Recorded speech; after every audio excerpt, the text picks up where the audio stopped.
Hello everyone, welcome back to our YouTube channel Survival of the Fittest.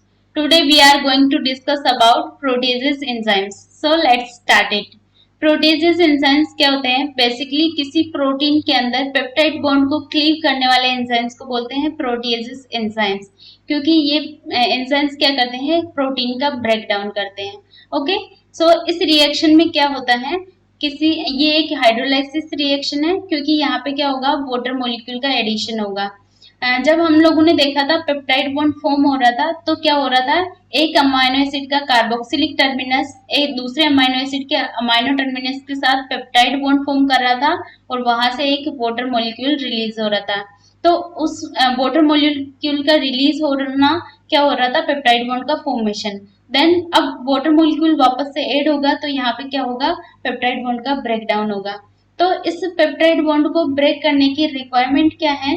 क्यों इस peptide bond को break किया जाता है? क्योंकि ये रिएक्शन अपने आप हो सकती है, लेकिन एंजाइम्स क्या करेंगे? प्रोटीएजेस एंजाइम्स इस रिएक्शन की रेट को इंक्रीज कर देंगे, या फिर इस रिएक्शन को काफी ज्यादा जल्दी कर देंगे, क्योंकि ये रिएक्शन का लाइफ टाइम काफी ज्यादा लॉन्ग होता है, और काफी ईयर्स के बाद में ये क्या होगी? ये रिएक्शन कैटालाइज होती है विदाउट एंजाइम्स. लेकिन अगर एंजाइम्स प्रेजेंट है तो क्या होगा? ये रिएक्शन काफी ज्यादा जल्दी इसको कैटालाइज किया जा सकता है.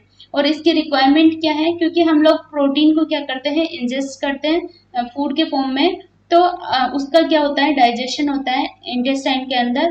तो ये प्रोटीजेस काफी ज्यादा इंपॉर्टेंट रोल प्ले करते हैं for the digestion of protein. इसके अलावा भी काफी ज्यादा कुछ प्रोटीन्स, जैसे मिसफोल्डेड प्रोटीन हो गई, या फिर अनफोल्डेड, या फिर कोई टॉक्सिक प्रोटीन आ गई, तो उसका क्या करना पड़ता है? ब्रेक डाउन करना पड़ता है.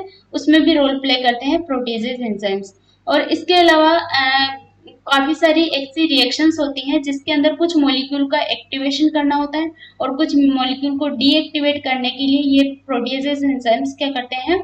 पेप्टाइड बॉन्ड को ब्रेक करेंगे और उस मॉलिक्यूल को क्या करेंगे? एक्टिवेट करेंगे.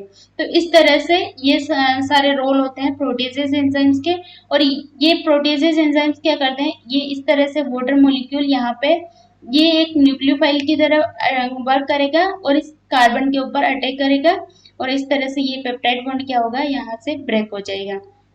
तो ये सारी रिएक्शन होती है प्रोटीजेस एंजाइम्स के थ्रू. इसके अलावा हम लोग देखते हैं कि प्रोटीजेस एंजाइम्स के टाइप्स कौन कौन से होते हैं. प्रोटीजेस एंजाइम्स को मेनली डिवाइड कर सकते हैं टू टाइप्स में, जो होते हैं एंडोपेप्टाइडेजेस, एंडोप्रोटीजेस, या फिर एक्सोपेप्टाइडेजेस. पेप्टाइडेजेस एंजाइम को हम लोग प्रोटीजेस एंजाइम्स को हम लोग पेप्टाइडेजेस एंजाइम्स को बोल सकते हैं, क्योंकि ये क्या कर रहे हैं? पेप्टाइड बॉन्ड को ब्रेक करते हैं. सो एंडोपेप्टाइडेजेस क्या होंगे? जो क्या करेंगे? बीच में से क्या करेंगे? कट करेंगे, इसलिए उसको क्या बोल रहे हैं? एंडोपेप्टाइडेजेस. ओके. और एक्सोपेप्टाइडेजेस मींस टर्मिनस या एंड पे कट करेंगे, उनको बोलेंगे एक्सोपेप्टाइडेजेस. तो एंडोपेप्टाइडेजेस के एग्जांपल्स हैं सेरीन प्रोटीजेस. इनका जो नोमेनक्लेचर होता है वो किस बेस पे किया जाता है? कि इनके कैटालाइटिक सेंटर पे कौन सा अमाइनो एसिड रेजिड्यू प्रेजेंट है, उसके बेस पे क्या करते हैं? इसका नोमेनक्लेचर किया जाता है. जैसे सेरीन प्रोटीजेस है, इट मींस इसकी कैटालाइटिक सेंटर पे कौन सा अमाइनो एसिड रेजिड्यू प्रेजेंट होगा? Serine residue. और इसके एग्जांपल्स हैं ट्रिप्सिन, काइमोट्रिप्सिन और सब्टिलाइसिन. ओके. देन नेक्स्ट है cysteine proteases. Cysteine proteases means इसके जो कैटालाइटिक सेंटर पे प्रेजेंट होगा थायोल ग्रुप या फिर सिस्टीन ग्रुप प्रेजेंट होगा. नेक्स्ट है एस्पार्टिक प्रोटीजेस. एस्पार्टिक प्रोटीजेस में इसके कैटालाइटिक सेंटर पे एस्पार्टिक एसिड प्रेजेंट होगा. एंड देन मेटेलो प्रोटीजेस, जिसके कैटालाइटिक सेंटर पे ग्लूटामिक एसिड प्रेजेंट होगा, लेकिन उसको क्या रिक्वायरमेंट होगी? उसकी कैटालाइसिस रिएक्शन के लिए उसको कुछ मेटल आयन की रिक्वायरमेंट होगी, लाइक जिंक, कॉपर और मैग्नीशियम. इस टाइप से कुछ मेटल आयंस की रिक्वायरमेंट होगी, तो इसलिए इसको बोलते हैं मेटेलोप्रोटीजेस. एंड देन एक्सोप्रोटीजेस, जो कि एंड्स पे कट करेंगे, इसलिए इसको क्या बोलते हैं? एक्सोपेप्टाइडेजेस. बाहर की साइड में क्या करेंगे? कट करेंगे. और अमाइनोपेप्टाइडेजेस मींस अमाइनो टर्मिनस पे जो कट कर रहे हैं उनको बोलेंगे अमाइनोपेप्टाइडेजेस. और जो carboxy peptidases means carboxylic terminal पे कट कर रहे हैं.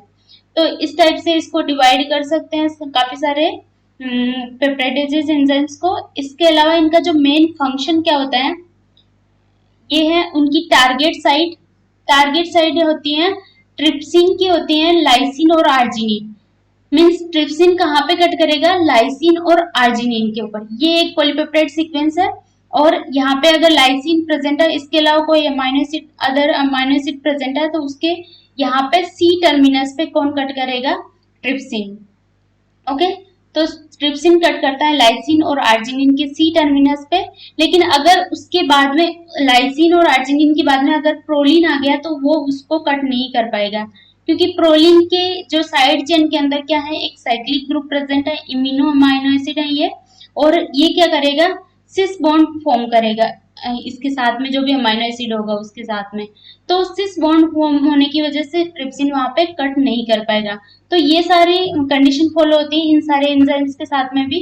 अगर यहाँ पे आगे प्रोलिन है तो ये कोई भी एंजाइम्स यहाँ पे कट नहीं कर पाएंगे। ओके, तो ट्रिप्सिन कट करता है लाइसिन और आर्जिनिन के ऊपर। और नेक्स्ट है काइमोट्रिप्सिन, जो कि कट करता है एरोमेटिक अमाइनो एसिड के सी टर्मिनस पे। एरोमेटिक अमाइनो एसिड कौन कौन से हैं, phenylalanine, tyrosine and tryptophan. Okay, जिसके सी टर्मिनस पे कट करता है काइमोट्रिप्सिन। सी से आप लर्न कर सकते हो, सी टर्मिनस पे कट करेगा एरोमेटिक अमाइनो एसिड के काइमोट्रिप्सिन। नेक्स्ट है पेप्सिन, जो कट करता है एरोमेटिक अमाइनो एसिड के एन टर्मिनस पे। देन साइनोजन ब्रोमाइड, ये कट करेगा मिथियोनिन के सी टर्मिनस पे। देन कार्बोक्सी पेप्टाइडेजेस ए, ये कहाँ पे कट करेगा, एरोमेटिक या एलिफेटिक जितने भी सारे अमाइनो एसिड हैं उसके कार्बोक्सी टर्मिनस पे कट करता है कार्बोक्सी पेप्टाइडेज ए, एक्सेप्ट लाइसिन और आर्जिनिन, क्योंकि लाइसिन और आर्जिनिन के सी टर्मिनस पे कट करेगा कौन, आर्जिनिन और ये कार्बोक्सी पेप्टाइडेज बी।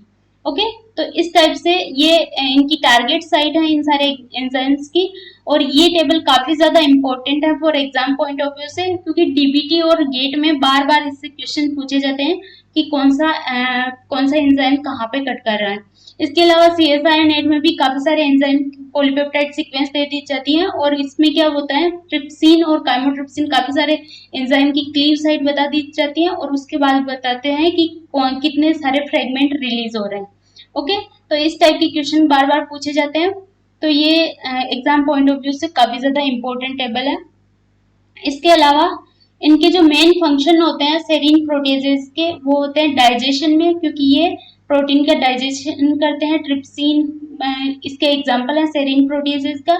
इसके अलावा ब्लड कोएगुलेशन में भी रोल प्ले करते हैं, इम्यूनिटी में भी रोल प्ले करते हैं, एंड रिप्रोडक्शन में भी, क्योंकि जो एक्रोसोम के ऊपर जो प्रोटीजेज एंजाइम्स प्रेजेंट होते हैं वो होते हैं मेनली सेरीन प्रोटीजेज, जो इसलिए इसका रोल होता है रिप्रोडक्शन के अंदर भी। देन सिस्टीन प्रोटीजेज क्या होते हैं, एपोप्टोसिस में रोल प्ले करते हैं। Apoptosis means programmed cell death. Okay, इसके अंदर कुछ प्रोटीजेज एंजाइम्स होते हैं जिनको बोलते हैं कैस्पेजेस। ओके, तो इन कैस्पेजेस को एक्टिवेट करने के लिए क्या करते हैं, सिस्टीन प्रोटीजेज रोल प्ले करते हैं। और कैस्पेजेस इसका नाम क्यों रखा है, क्योंकि सी मींस सिस्टीन और एस्पार्टिक एसिड और एजेस एंजाइम की वजह से लगता है, तो इस तरह से इसका नाम होता है कैस्पेजेस, जो रोल प्ले करते हैं अपोप्टोसिस के अंदर। देन नेक्स्ट है इम्यूनिटी में भी रोल प्ले करेंगे, बॉन्ड रिमॉडलिंग में भी करेंगे, और एमएचसी सेकेंड प्रोसेसिंग में भी। एमएचसी क्या है, यहाँ पे मेजर हिस्टोकम्पेटिबिलिटी कॉम्प्लेक्स क्लास सेकेंड, जो इम्यून सेल्स के अंदर प्रेजेंट रहता है एंटीजन को प्रेजेंट करने के लिए। तो ये सारे हम लोग इम्यूनोलॉजी के अंदर देखेंगे। तो ये सारे फंक्शंस हैं मेन प्रोटीजेज एंजाइम्स के।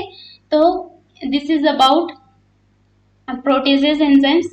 I hope you like this video. Thank you so much for watching. Thank you.